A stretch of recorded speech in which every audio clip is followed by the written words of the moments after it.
आपका सूबा इलेक्शन के मुहाने पर है। आप जम्मू कश्मीर के जिंदा दिल लोग हैं और सूरनकोट असेंबली में अलायंस के कैंडिडेट के तौर पर कांग्रेस पार्टी के एक ऐसे नौजवान साथी को यहां से राहुल गांधी जी ने अपना नुमाइंदा बना के भेजा है, जो आपका अपना है, आपके घर का है, जिसको आपने जांचा है, परखा है, जिसका काम देखा है। बतौर डीडीसी मेंबर रहते हुए उन्होंने आपकी खिदमत की है। अभी जब इस बुते कमसिन का कद 6-7 फुट का है तो मुमकिन है जवानी में कुतुब मीनार हो जाए। जब डीडीसी मेंबर रहते हुए उस आदमी ने इतने काम किए जो उसकी हैसियत से बढ़कर थे, तो सोचिए कि अगर आप एमएलए बना करके असेंबली में पहुंचा देंगे तो वो किस तरह से आपके मुद्दों पर हुकूमत से, अपनी हुकूमत से भी जरूरत पड़ेगी तो लड़ जाएगा। मैं चौधरी शहनवाज को जानता हूं, दिल्ली के गलियारों में इनका जिक्र सुनता हूं। मैं लंदन था मुशायरों में पिछले 20 दिन पहले, मुझे वहां से राहुल गांधी जी के यहां से संदेश आया कि इमरान जाइए, हमारा एक नुमाइंदा, हमारा छोटा भाई वहां से इलेक्शन लड़ रहा है सूरनकोट से, जाइए उसके लिए अपील करिए, लोगों से गुजारिश करिए। तो मैं आपके बीच में हाजिर हुआ, थोड़ी देर आपसे गुफ्तगू करूंगा। ये एक मुश्किल दौर है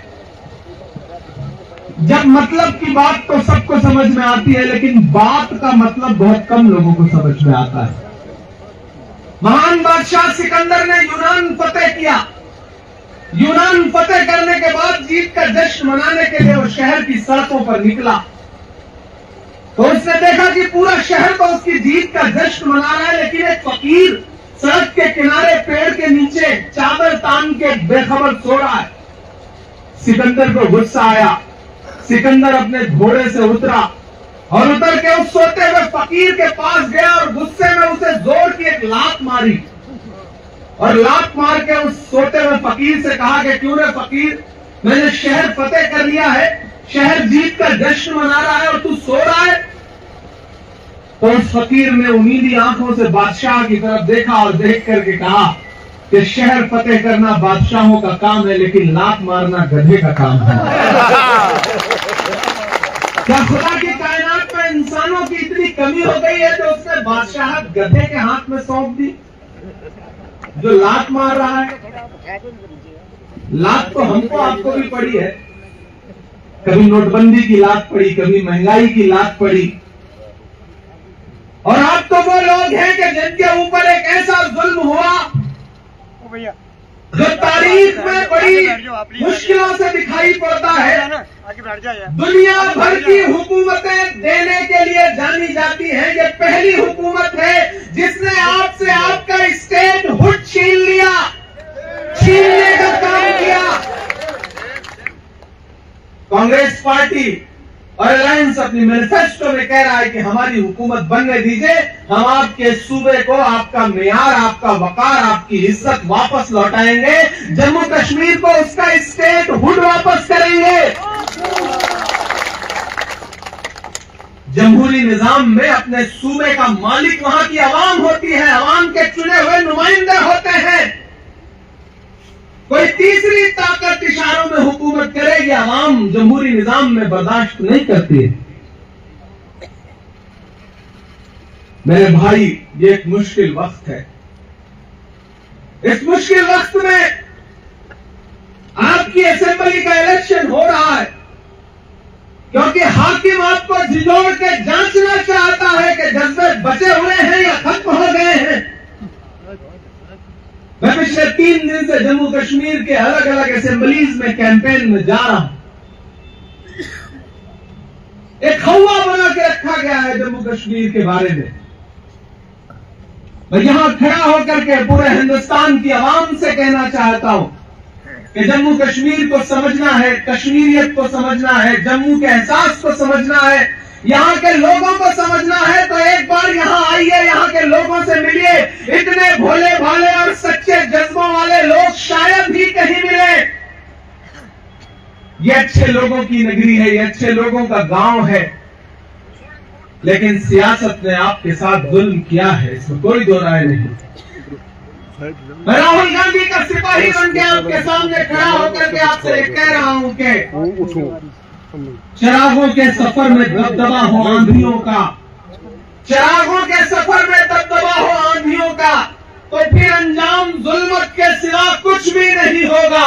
ये दुनिया नफरतों के आखिरी स्टेज पर है, इलाज इसका मोहब्बत के सिवा कुछ भी नहीं होगा। मैं उस मोहब्बत के पैगाम के साथ आपके बीच में आया हूं ये कहने के लिए कि जब 25 तारीख को घरों से बाहर निकलिएगा तो ये सोच के निकलिएगा कि कितने शातिराना तरीके से पहले तो आपके साथ जुल्म किया गया और फिर आपके बीच के एक इंसान को खरीद करके ये कहा गया कि जाओ हमारे नुमाइंदे बन के इलेक्शन लड़ो। मैं उन बुजुर्ग का नाम नहीं लूंगा, लेकिन एक तरफ 80 साल के बुजुर्ग खड़े हैं कमल का झंडा थाम करके, और एक तरफ 40 साल का नौजवान खड़ा है नए जज्बों के साथ, अलायंस का झंडा थाम के, कांग्रेस का झंडा थाम करके, एनसी का झंडा थाम करके। एक तरफ आंखों के बुझते हुए चिराग हैं तो एक तरफ नई आंखें हैं जिनमें हजारों नए ख्वाब हैं। किसी गफलत में मत आइएगा, किसी बहकावे में मत आइएगा। नादान हो, इस शहर में क्या ढूंढ रहे हो? तुम जहर की शीशी में दवा ढूंढ रहे हो। किसी मुगालते में मत रहिएगा। जो आपके बीच में आकर के कह रहे हैं कि हम दिल्ली के हाकिम के नुमाइंदे बन के आए हैं और आपके लिए बहुत काम करेंगे, उनसे ये कह दीजिए कि नहीं साहब, हमारी आंखें खुल चुकी हैं, हमें पता है कौन हमारा है कौन पराया है। आप समझदार लोग हैं, आप ये जानते हैं कि गुल का मस्कन बेच दिया है, खार का मदफन बेच दिया, उसको माली कैसे कह दूं जिसने गुलशन बेच दिया। गुल का मस्कन बेच दिया है, खार का मदफन बेच दिया, उसको माली कैसे कह दूं जिसने गुलशन बेच दिया। और भाई के सर पर दुश्मन ने कैसा सच्चा हाथ रखा, आंगन में दीवार की खातिर आधा आंगन बेच दिया। मेरे भाई, ये जो नुमाइंदे बन के आपके बीच में आए हैं उनसे होशियार रहिएगा। शहनवाज चौधरी आपके अपने हैं, आपके जांचे परखे हैं, और सबसे बड़ी बात उस राहुल गांधी के नुमाइंदे हैं कि जब पूरे हिंदुस्तान ने आपसे नजरें फेर ली थी, लोग आपके जख्मों की तरफ झांकने के लिए तैयार नहीं थे, मजाक उड़ाते थे आपके जख्मों का। कुछ साल पहले, कुछ महीने पहले, जब आपको लगता था कि स्टेट हुड तो बहाल नहीं हो रही है, पता नहीं जमहूरी निजाम बहाल होगा या नहीं बहाल होगा, ऐसे वक्त में एक राहुल गांधी उठता है और वो कहता है कि मैं कन्याकुमारी से कश्मीर तक 4000 किलोमीटर पैदल चलूंगा, एक पैगाम देता हुआ कि नफरत छोड़ो, भारत जोड़ो, मुझे नफरत के बाजार में मोहब्बत की दुकान खोलनी है। याद करो वो दिन, ये सब जो जुल्म आप पर गुजरे हैं, जो मरहले गुजरे हैं, क्या बिना मुनाफिकों के गुजर पाते? नहीं गुजर पाते। लेकिन लोगों को याद रहना चाहिए कि जब जंगल में आग लगती है तो न वो बरगद बचते हैं जो हवा को आंधी में तब्दील करते हैं, और न वो बांस बचते हैं जो आपसी रगड़ से चिंगारी पैदा करते हैं। राहुल गांधी उठे, 4000 किलोमीटर पैदल चले। नरेंद्र मोदी जी कहते थे कि राहुल गांधी तो शहजादे हैं। अरे नरेंद्र मोदी साहब, दुनिया की तारीख में कोई एक ऐसा शहजादा बता दीजिए जो 4000 किलोमीटर आवाम का दर्द बांटने के लिए, उन्हें गले से लगाने के लिए पैदल चला हो, बिना अपने पैर के छालों की परवाह किए बगैर। कोई ऐसी एक मिसाल नहीं है, वो सिर्फ राहुल गांधी है जो लगातार चलते आपने कि राहुल गांधी ने अपनी भारत जोड़ो यात्रा को खत्म करने का फैसला कश्मीर में क्यों किया? कभी सोचा आपने? वो किसी और शहर में भी कर सकते थे। आना आसान नहीं था, एडमिनिस्ट्रेशन आसानी से परमिशन नहीं दे रहा था, सिक्योरिटी के कंसर्न बताए जा रहे थे, लेकिन उस आदमी ने कहा कि नहीं, मुझे जाना है, मुझे कश्मीर के, जम्मू के लोगों को सीने से लगाना है, उनका दर्द बांटना है, उनके जख्मों पे मरहम रखना है। जिंदाबाद राहुल गांधी साहब, जिंदाबाद राहुल गांधी साहब, जिंदाबाद इमरान प्रताप गढ़ी साहब, आपके बीच में चौधरी साहब, जिंदाबाद। आपको सीने से लगाया और आज उनकी भारत जोड़ो यात्रा का असर है कि आज दिल्ली की हुकूमत को मजबूर होकर के जम्मू कश्मीर में इलेक्शन करवाना पड़ रहा है। ये उस यात्रा का असर है। जो दानिश्वर लोग हैं उस बात को समझते हैं। आप तो इस बात पे ईमान रखते हो ना कि मजदूर का पसीना सूखने से पहले उसकी मजदूरी उसे दे देनी चाहिए। रखते हो ना इस बात पे ईमान? हमारे बुजुर्गों का कौल है ये, मैं रखता हूं इस बात पे ईमान कि मजदूर का पसीना सूखने से पहले उसकी मजदूरी उसे दे देनी चाहिए। तो मेरे भाई, मैं अपने घर से हजारों किलोमीटर दूर आपके बीच में ये कहने आया हूं कि मैंने देखा है राहुल गांधी के पैर के छाले, मैंने देखा है राहुल गांधी के माथे का बहता हुआ पसीना। मैं आपसे राहुल गांधी की मजदूरी मांगने के लिए आया हूं, और वो मजदूरी क्या है? वो मजदूरी ये है कि राहुल गांधी ने भाई शहनवाज चौधरी को आपके बीच में अपना नुमाइंदा बना के भेजा है। इस आदमी को जिता करके असेंबली में पहुंचा दीजिए, ये है राहुल गांधी की मजदूरी। 25 तारीख को घरों से बाहर निकलोगे और हाथ के पंजे के सामने वाला बटन दबाओगे तो सिर्फ ये मत सोचना कि आपका वोट चौधरी शहनवाज को जा रहा है, ये सोचना कि आपका एक एक वोट मोहब्बत के उस मसीहा को जा रहा है जिसका नाम राहुल गांधी है। शहनवाज चौधरी को दिया गया आपका एक एक वोट मियां अल्ताफ साहब को जा रहा है, ये सोच के घरों से बाहर निकलना। चौधरी शहनवाज को दिया गया आपका एक एक वोट उमर अब्दुल्ला साहब को जा रहा है, ये सोच के घरों से बाहर निकलना। और ये सोच के घरों से बाहर निकलना कि चौधरी शहनवाज को दिया गया एक एक वोट इमरान प्रताप गढ़ी के कंधे पर आपका एहसान है।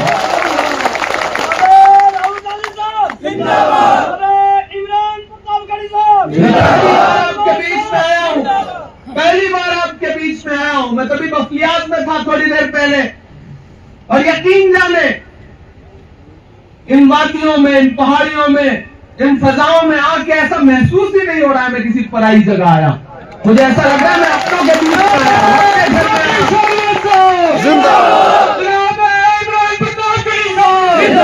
अपनों के बीच में आया हूं। और आपको भी ये यकीन दिलाता हूं कि आने वाले दिनों में जब हिंदुस्तान की पार्लियामेंट में खड़े होकर के किसी मुद्दे पे बात करूं तो आप भी इस बात का यकीन रखना कि दिल्ली की पार्लियामेंट में, राज्यसभा में आपका एक बेटा बैठा हुआ है, आपका एक भाई बैठा हुआ है जिसका नाम इमरान प्रताप गढ़ी है। मैं आपको यकीन दिलाता हूं। बैठो भाई। और देखो, इससे अच्छा ऑफर क्या हो सकता है? 25 तारीख को एक एमएलए जिता करके भेजो, साथ में एक मेंबर ऑफ पार्लियामेंट फ्री में मिल रहा है आपको। बताओ इससे अच्छा क्या हो सकता है भाई?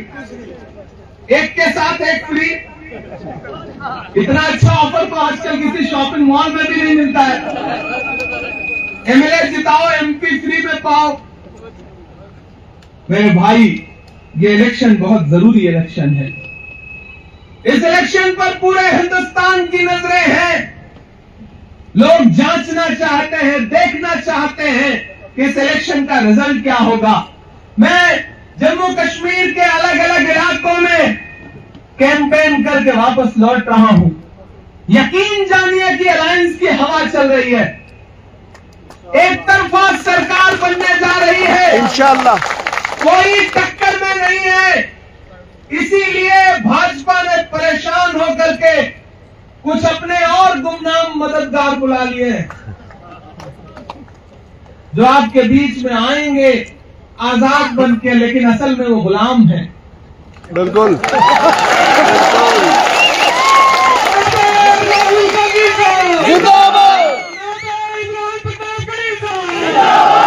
इसलिए मैं आपसे कहना चाहता हूं कि अपनी आंख, नाक, कान, जहन सब खुला रखिए।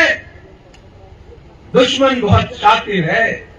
सियासत की सारी साजिशों को समझिए और उसे एहसास दिलाइए कि गमों की आंच में भी मुस्कुराकर चलना पड़ता है। ये दुनिया है, यहाँ चेहरा सजा कर चलना पड़ता है।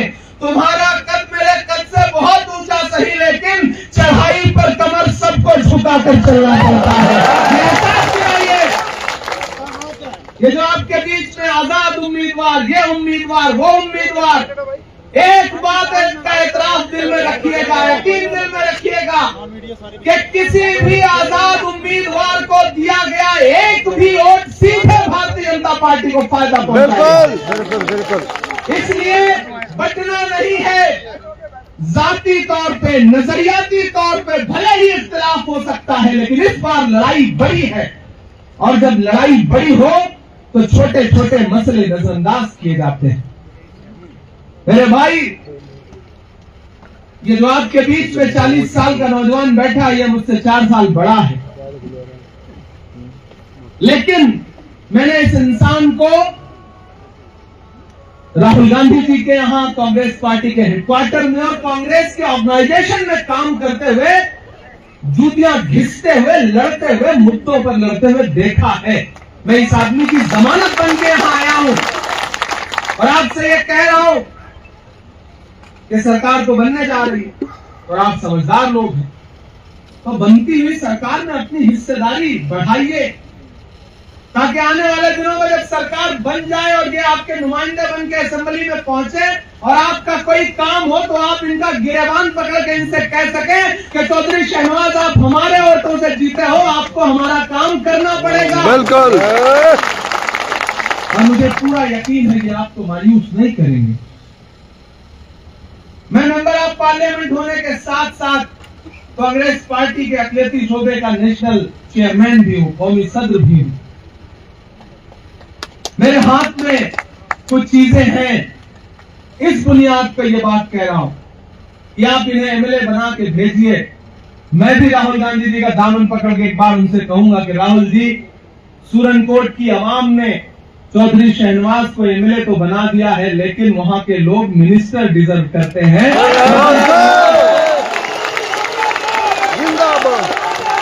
चौधरी शहनवाज को सिर्फ एमएलए मत रखिए, उस इंसान को मिनिस्टर बनाइए। ये गुजारिश और ये रिकमेंडेशन इंशाअल्लाह सबसे पहले प्रतापगढ़ी राहुल गांधी जी से करेगा, ये मैं आपको यकीन दिलाता हूं। बहुत लंबी गुफ्तगू आपसे नहीं करनी है, बस 2-3 बातें आप समझ लेंगे तो खेल सही हो जाएगा। बिलाल, हाँ, शायरी भी सुनाएंगे। हम कहाँ जाने वाले हैं, हम तो आपके अपने। मैंने कहा ना, सामने वाली जो सियासी ताकत है, सियासी जमात है, वो बहुत शातिर है। उन्हें सारे हथकंडे आते हैं। उन्हें यह पता है कि 2 4 होते हैं, लेकिन उन्हें यह भी पता है कि 6 - 2 भी 4 होते हैं। तो वो आपको तकसीम करने की पूरी कोशिश करेंगे, क्योंकि उनके जो मुखिया हैं वो खुद ही इतने बड़े अदाकार हैं साहब कि उनकी अदाकारी के आगे तो कभी कभी मुझे लगता है अमिताभ बच्चन और दिलीप कुमार साहब छोटे अदाकार हैं, नरेंद्र मोदी भी ज्यादा बड़े अदाकार हैं। हम तो पार्लियामेंट में सामने बैठ के देखते हैं ना उनको, कब रोने लग जाएं, कब आंसू निकल आए, कब जज्बाती हो जाएं। इतने रंग हैं उनके चेहरे पे कि कैमरे तक धोखा खा जाते हैं। लेकिन मेरे पास तो सियासतदान बाद में हूं, पहले तो शायर हूं ना मैं। एक दिन रोहित वेमुला के मुद्दे पर बोलते बोलते रुआंसे हो गए, ऐसे लगे कि आंसू पलकें नम हो गई। लोग एकदम लहालोट हो गए कि देखिए साहब, आज तो प्राइम मिनिस्टर साहब, वजीर आजम साहब बिल्कुल एकदम जज्बाती हो गए। मैं बाहर निकला तो मुझसे मीडिया के साथियों ने कहा कि इमरान साहब, सब बहुत मुतासिर हैं, आप क्या कहेंगे? मैंने कहा भाई मैं तो शायर हूं, मैं तो बस ये कहूंगा कि वो अब तिजारती पहलू निकाल लेता है, वो अब तिजारती पहलू निकाल लेता है। मैं कुछ कहूं तो तराजू निकाल लेता है। मैं इसलिए भी तेरे फन की कद्र करता हूं, तू झूठ बोल के आंसू निकाल लेता है। वो फूल तोड़े मुझे इससे एतराज नहीं, मगर वो फूल से खुशबू निकाल लेता है। मुझे पता है ये बात, इसलिए जो उनके नुमाइंदे बन के आपके बीच में घूम रहे हैं, उनकी इज्जत करिए, उनका एहतराम करिए, लेकिन उनसे कह दीजिए कि साहब ये जो बटन दबाने की हमारी उंगलियों में ताकत है ना, इसको हम पामाल नहीं करेंगे, इसको बेचेंगे नहीं, इसका सौदा नहीं करेंगे। और उनको न देकर के किसी दूसरे जो सीधी लड़ाई दो विचारधाराओं के बीच में, एक तरफ नफरत खड़ी है, एक तरफ मोहब्बत खड़ी है। एक तरफ गांधी को मानने वाले खड़े हैं और दूसरी तरफ गोडसे को मानने वाले खड़े हैं। ऐसे में आपको फैसला करना है कि आप किसके साथ हैं।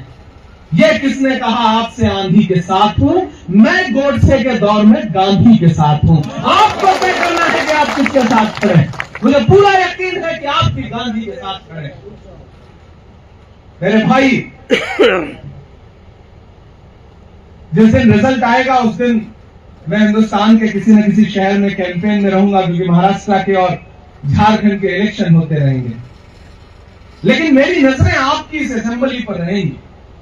और मैं भी गाड़ी में शहनवाज से कह रहा था कि आपकी असेंबली में जिस बूथ पर आप सबसे ज्यादा वोट से जीतोगे, मैं इंशाअल्लाह वादा करता हूं कि उस बूथ की और उस आसपास के एतराफ के गांव में मैं एक बार आपके साथ चलूंगा, लोगों का शुक्रिया अदा करूंगा। इसलिए मुझसे बखलियात वालों ने कहा है कि यहां आना पड़ेगा, लेकिन मुझे यकीन है कि आप भी कमजोर लोग नहीं हैं, आप किसी से भी कंपटीशन में आगे रहने वाले लोग हैं। तो मुझे पूरा यकीन है कि आप बुलाएंगे। तो इसलिए एक एक वोट लेकर के घरों से बाहर निकलिए। आपकी तमाम तारीफों के साथ आप सिर्फ शिकायत भी है। आप जब सुबह चाय पी रहे होते हैं ना, तो 2 मिनट में हुकूमत बना देते हैं और 2 मिनट में बिगाड़ देते हैं। शाम को जब बिरयानी खा रहे होते हैं तो दिल्ली का तख्ता पलटते हैं और दोपहर में आप अपने सूबे का तख्ता पलटते हैं। लेकिन जिस दिन वोट देने जाना होता है उस दिन आपको लगता है कि धूप बहुत है, चौधरी शहनवाज तो जीत ही रहा है, हमारे एक वोट से क्या हो जाएगा। नहीं, ये सोचना बंद करिए। हमारे सामने ऐसे ऐसे एग्जाम्पल हैं। राजस्थान में हमारे एक नेता है कांग्रेस पार्टी के, सीपी जोशी साहब, चीफ मिनिस्टर के दावेदार थे।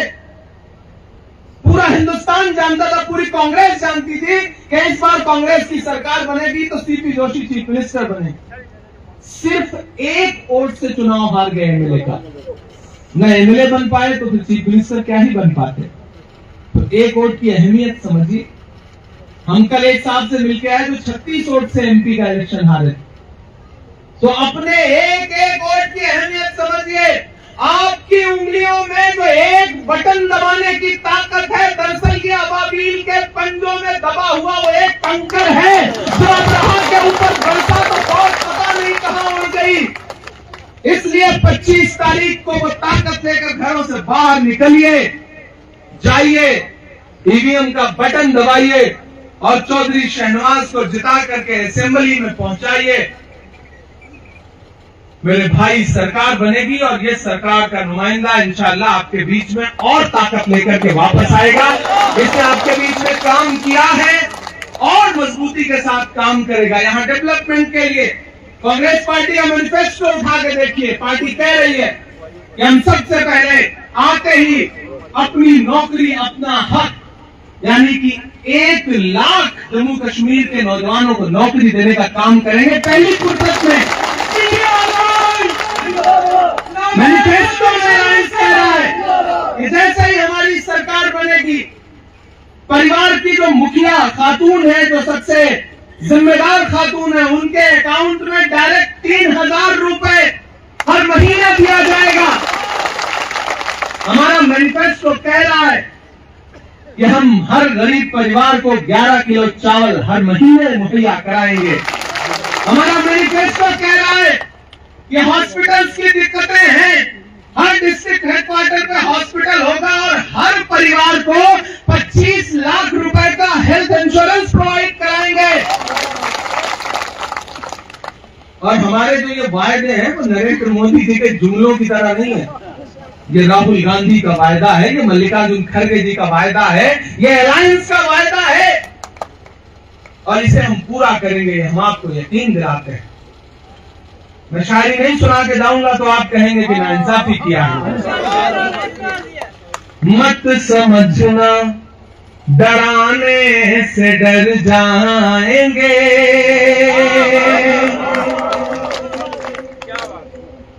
ये सियासी वक्त है और मैं जो पढ़ रहा हूँ, मेरे जो मिसरे हैं वो शहनवाज चौधरी के जज्बे हैं, आपके दिल की धड़कनों की तर्जुमानी है जो पढ़ने जा रहा हूँ।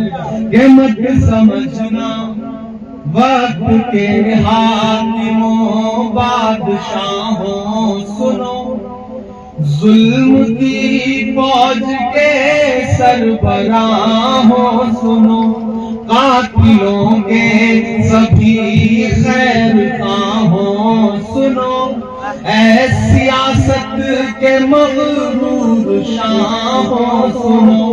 मत समझना डराने से डर जाएंगे, अब के सारी हदों से गुजर जाएंगे। मौत के नाम का खौफ देता है क्यों, मौत के नाम का खौफ देता है क्यों, मौत जिस रोज आएगी मर जाएंगे। मत समझना डराने से डर जाएंगे, ये हमने ज़मज़म दिया आपे गंगा दिया। ये जो गंगा नदी तहसीब है, मैंने कहा ना चौधरी शहनवाज के राहुल जी के यहाँ से मैसेज आता है, राहुल गांधी जिसे अपना नुमाइंदा बनाते हैं चौधरी शहनवाज को। एक ऐसा दौर जब लोग आपकी परछाइयों से दामन बचा रहे हैं, तब आपके लिए लड़ने वाले इमरान प्रतापगढ़ी को 34 साल की उम्र में राहुल गांधी उसका हाथ पकड़कर सीधे राज्यसभा में बिठा के कहते हैं कि अपने मुद्दे पर लड़ो बोलो। ये है जो गंगा तहजीब जिसका जिक्र कांग्रेस पार्टी करती है। मोहब्बत है कि हमने ज़मज़म दिया आपे गंगा दिया, तुमने भारत को दंगा ही दंगा दिया, तुमने एक रंग के ख्वाब देखे मगर। अब तैयार रहिएगा, यहाँ से वहां तक आपकी तालियों का शोर जाना चाहिए पताओं में कि हमने ज़मज़म दिया आपे गंगा दिया, तुमने भारत को दंगा ही दंगा दिया, तुमने एक रंग के ख्वाब देखे मगर, तुमने एक रंग के ख्वाब देखे मगर, हमने हिंदुस्तान को तिरंगा दिया। ये तिरंगा, ये तिरंगा, ये तो कांग्रेस का झंडा है ना, इसमें 3 जो रंग है ना, ये तिरंगा बदन पर लपेटे हुए एक दिन इस जमीन में उतर जाएंगे। मत समझना डराने से डर जाएंगे, ना इधर जाएंगे ना उधर जाएंगे, बन के खुशबू फसा में बिखर जाएंगे। मत समझना डराने से डर जाएंगे। और जाते जाते मैं हाकिम से बस इतना कहने जा रहा हूँ कि मोहब्बत भाईचारे के दीवाने दिन ही लौटा दो, वो सस्ती दाल सब्जी के सुहाने दिन ही लौटा दो, वो सस्ती दाल सब्जी के सुहाने दिन ही लौटा दो। ये अच्छे दिन तो अंबानी अडानी को मुबारक हो, हमें ऐसा करो साहिब पुराने दिन ही लौटा दो, हमें ऐसा करो साहिब पुराने दिन ही लौटा दो। और मैं इमरान प्रतापगढ़ी शहनाज चौधरी की चौकीदार वाला देखिए, मैं आज इलेक्शन कैंपेन में आपको बहुत शायरी नहीं सुना सकता, जाना है चौपट के बात करना है, लेकिन एक बात कहूंगा शहनाज साहब से कि आने वाले दिनों में अच्छा सा मुशायरा करिए, मैं आऊंगा पूरी रात शायरी सुनाऊंगा लोगों को। आपको भी सियासी वक्त है, बहुत शायरी नहीं सुनाई जा सकती, लेकिन बुजुर्ग का हुक्म है, मैं वो सुना देता हूँ।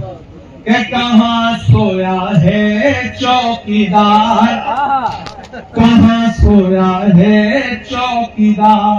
आप बहुत समझदार लोग हैं, मैं चौकीदार का नाम नहीं लूंगा, आप समझ जाएंगे कि किसकी बात कर रहा हूं। याद भाई, ये कहाँ सोया है चौकीदार, कहाँ सोया है चौकीदार, विजय माल्या नाक के नीचे से हो गया फरार। कहाँ सोया है चौकीदार, कहाँ सोया है चौकीदार, के चाय बेचने वाला पूरा भारत बेच रहा है। एक दिन पार्लियामेंट में खड़े होकर तकरीर कर रहे थे, बताओ कांग्रेस वालों तुमने 70 साल में क्या दिया है। मैंने सोचा मैं खड़ा होकर बताऊं, इतने में खड़गे जी हमारे कांग्रेस प्रेसिडेंट है, वो मुड़े बोले नहीं इमरान मत बताना, जो बताओगे ये उसको भी बेच देंगे।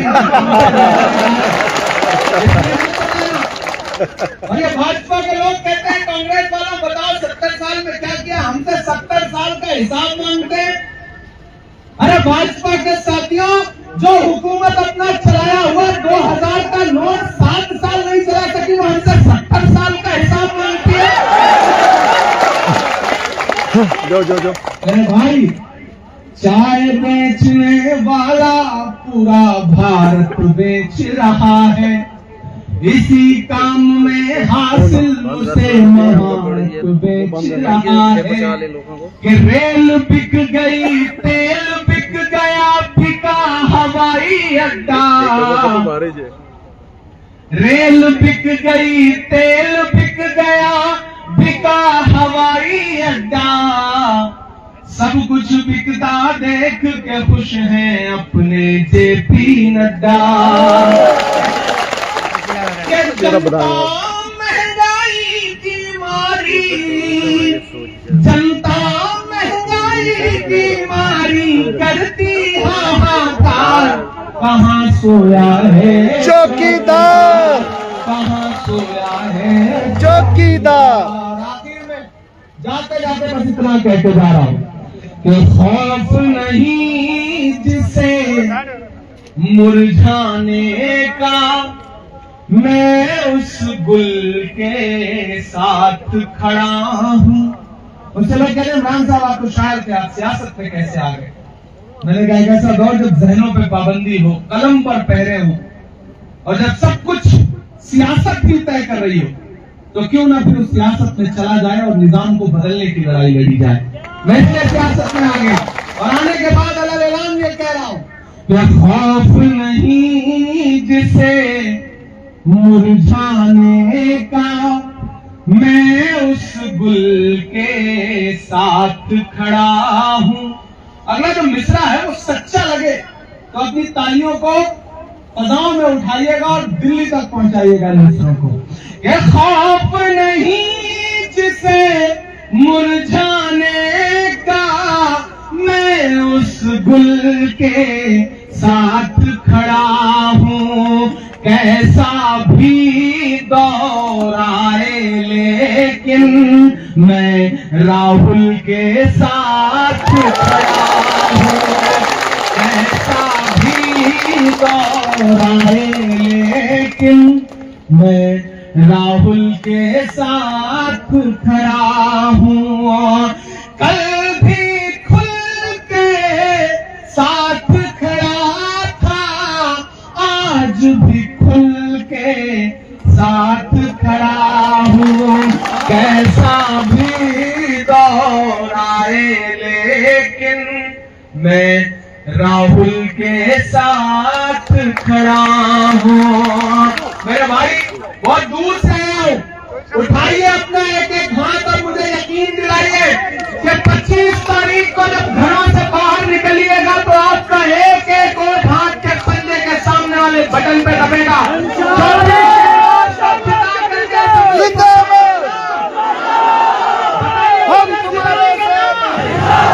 असेंबली पहुंचाएंगे ना, इंशाल्लाह मुझे मायूस नहीं करेंगे ना, इंशाल्लाह नहीं करेंगे ना। बहुत शुक्रिया, बहुत अच्छा लगा आपके बीच में आकर के। इंशाल्लाह फिर आऊंगा इनका जीतने के बाद आपका शुक्रिया अदा करने के लिए। आज आपसे विदा लूंगा क्योंकि अगले सफर के लिए निकलना है। हमारे नेशनल कॉन्फ्रेंस के कितने साथी हैं, कांग्रेस पार्टी के कितने साथी हैं, मैं सबका बेहद शुक्रिया अदा करता हूँ, बहुत शुक्रिया अदा करता हूँ कि आप जिस शिद्दत के साथ चौधरी शहनवाज का सपोर्ट कर रहे हैं उसके लिए आपका शुक्रिया। मैं दिल्ली जाकर राहुल गांधी जी को बताऊंगा कि यहाँ संगठन, दोनों संगठन कितनी मजबूती के साथ काम कर रहे हैं। बहुत शुक्रिया, बहुत बहुत। सभी कलेक्टर के मेरे नौजवान साथियों का और आए हुए अलग अलग इलाकों से मेहमानों का मैं दिल्ली के